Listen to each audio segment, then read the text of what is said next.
Ramsey Dewey over here at Animal MMA in Shanghai, China. And today I'm going to show you some Capoeira movements you can use in MMA.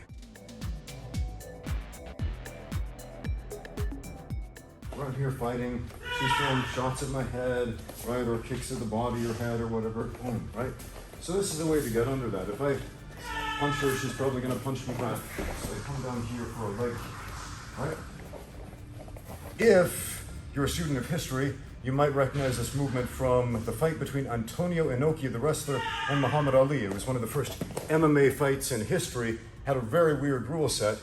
Inoki was not allowed to wrestle, Ali was only allowed to box, and so Inoki would drop down under the punches and kick the legs over and over again.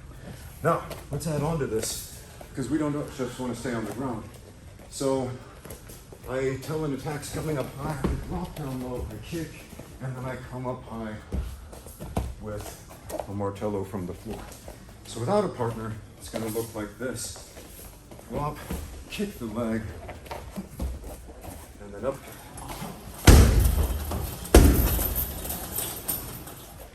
Now, you may not know this, but you only need to be this flexible to kick the head from the floor. Did you know that? And May's actually a lot shorter than me, but it still requires a great deal of flexibility to bring my leg all the way up to her head. But from down here, you might notice it's exactly this much flexibility to reach the head. So the movement, first bring this hand down, so this hand up, swing this leg over, boom, kick the leg. Give that a try, swing the body. Yes, that's the idea. So again, right there, I'm gonna drop, and then up, boom, right there. Okay. You can use this sliding counter to move underneath your opponent's low kicks. This is going to allow me to come under that kick and attack from a distance. Now, you're probably thinking, won't you just bring your head close to the kick? Not if you do it right.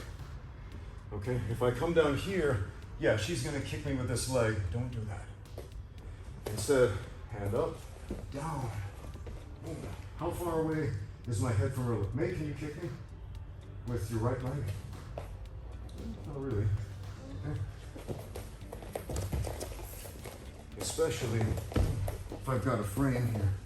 So I'm essentially putting myself in open guard. Sometimes you might have a hard time getting somebody down, but you know your jiu-jitsu is better than theirs. And if you could just get them in the guard, but you don't want to pull guard.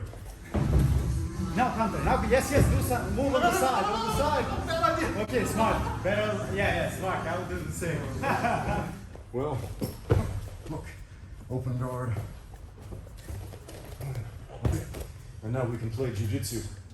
In this sparring session, my sparring partner is bigger, stronger, younger, heavier, and my knees hurt and I'm tired and I don't feel like wrestling. So I bait him to jump into my guard where I can sweep him, mount an offense from the top, and then set up a submission. I know it's a lazy way to fight, but it works.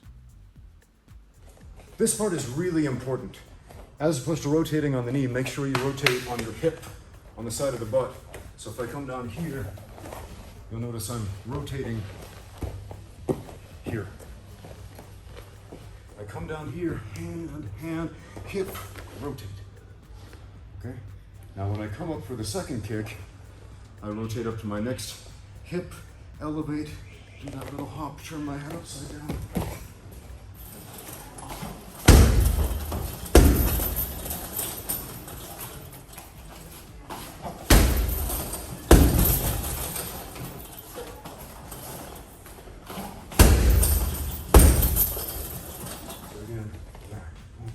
Exactly, so maybe she's kicking. So that can be a counter kick, or maybe she's kicking that way. And I can kick the inside leg. Okay.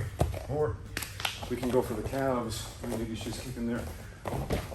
And I'm kicking down low, right? And look, I can turn this into a leg scissor. Right. So we'll do that right away. But ultimately, we're rotating on the hips. That's it. Yeah, right there. Boom, hit her thigh. Boom, exactly. Exactly. So notice now she's on her hip here as opposed to on the knee. Right? It's not like we're trying to do one of these kung fu sweeps like that. It's not that. It's It's a drop kick. Like so. Okay. Yeah, exactly. Working the outside, outside, inside, thigh, calves, either leg that's standing. That can work. Thanks for watching. Now get out there and train.